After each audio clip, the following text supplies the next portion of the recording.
Hello, my name is Turtlelog.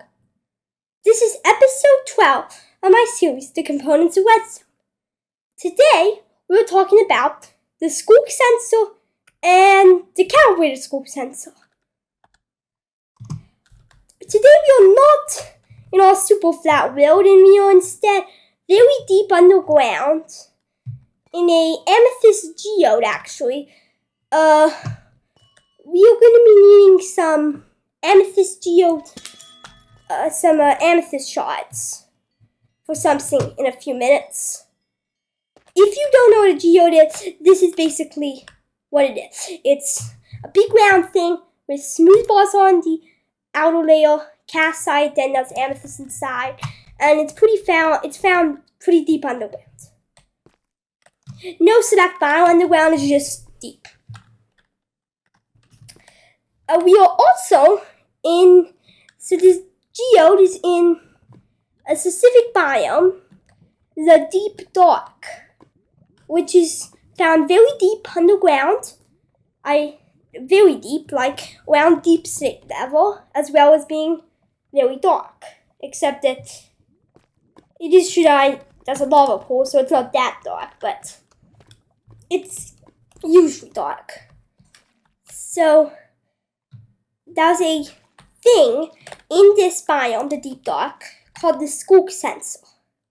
So this is Sculk. Sculk is like a bacteria, kind of. I'm not totally sure, but it's some like growth thing that's growing along the deep dark caves. And there's many different types of Sculk blocks, but the one that we're talking about today is this one, the Sculk Sensor. So basically how it works is that when I do something, like break block, move, jump, that kind of thing, it detects me like it detects me like a sensor. That's why it's called the Sculk Sensor. It detects my vibrations of me moving, basically. This.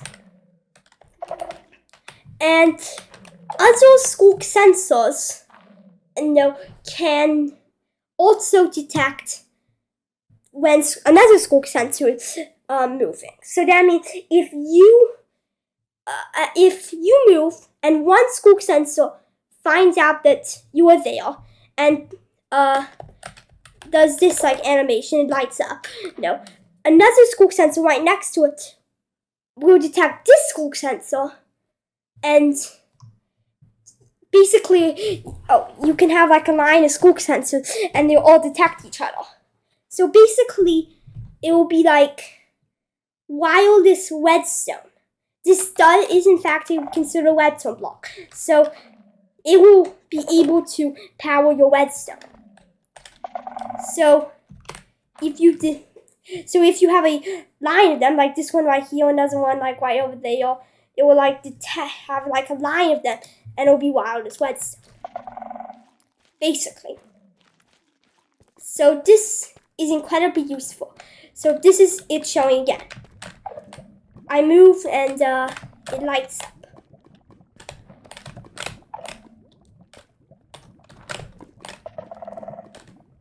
So basically like that. So there's actually another type of Sculk sensor that's not naturally appearing. You find it, you can't find it at all. You have to craft it. It's a Sculk sensor surrounding 3 amethyst shards in the crafting table, and then you get this type of Sculk sensor. So, because oh wow, diamonds. Okay. Now it's surface. This is the Calibrated Sculk Sensor. So it's calibrated, basically. So basically the normal Sculk sensor, it detects some things like you moving, blocks placing, breaking blocks, getting hurt, jumping, that kind of thing. This Calibrated Sculk Sensor is calibrated so it only detect one type of movement. So this one is a walking or swimming Calibrated Sculk Sensor. So if we place a block, break a block, go away, pig. It will basically not actually detect it. It will only detect walking or swimming. And the reason that is because this little area, the purple area, is attached to a computer, which is detecting that this lectern is only at page 1 of 15. So that was basically 15 different power levels of redstone, and so that's why I have 15. And the computer is detecting how much this page is. So, and the Calibrated Sculk Sensor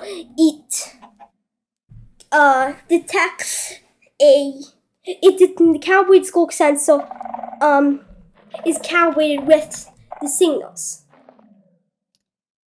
Okay, so it might be a little bit confusing, but basically this is a 15-page book, and the computer is detecting which page it is on this book, and then it tells the Calibrated Sculk Sensor which one page it is, and the page tells it what calibration it uses. Hopefully that's not confusing to you or anything. So this is number one, page 1, and it's walking or swimming. And those chickens are getting annoying that it keeps turning on. But okay, so it's basically walking. This one is jumping. So every time I jump, it detects. That's page 2. Page 3 is using an item. Using an item is many different things, no, but one of the main ways is forming a snowball. Page 4 is gliding or flying with an elytra. So I'm going to put this elytra on, and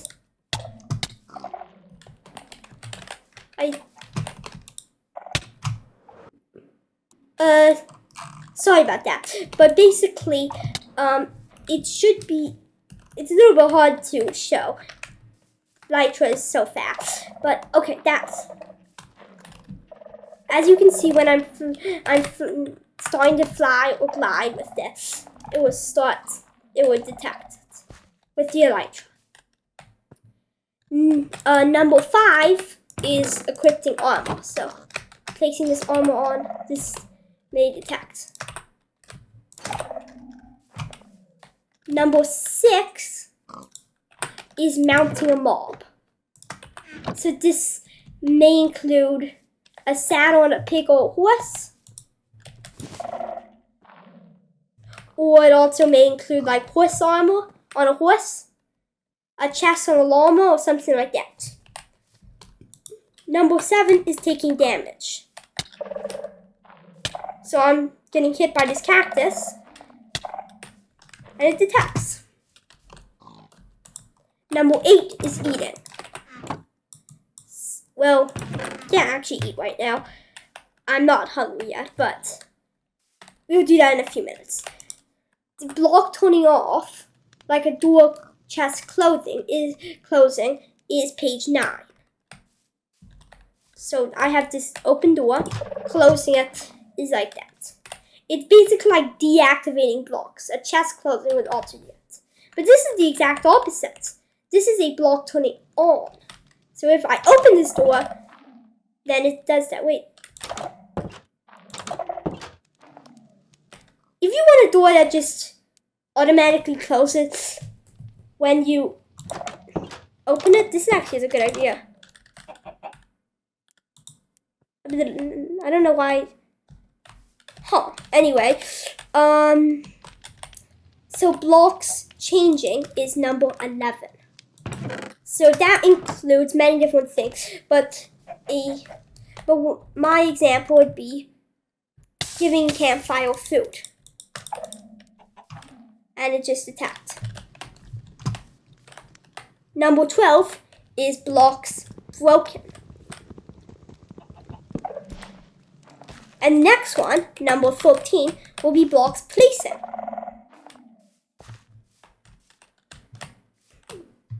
Number 14 is teleporting or spawning. So if you die and you spawn again, that will detect it. But if you teleport as well, it will also detect. That did not happen because of this wool. Wool actually, it doesn't detect anything on wool. In fact, the reason I'm using wool barrier is because I don't want the Sculk sensors to detect each other, because wool actually stops vibrations. So if this one turns on, this one won't hear it again because there's a wool in between it. Wool basically, yeah. The last one is dying or explosions. Or both, I guess, because a common way to die is from explosions. But so basically, if I die, it will, from this cactus, it will detect. I guess that's the end of today's video, because, yeah. I hope you've learned something about the Sculk sensor or Calibrated Sculk Sensor, and look, it just turned on. Well, goodbye.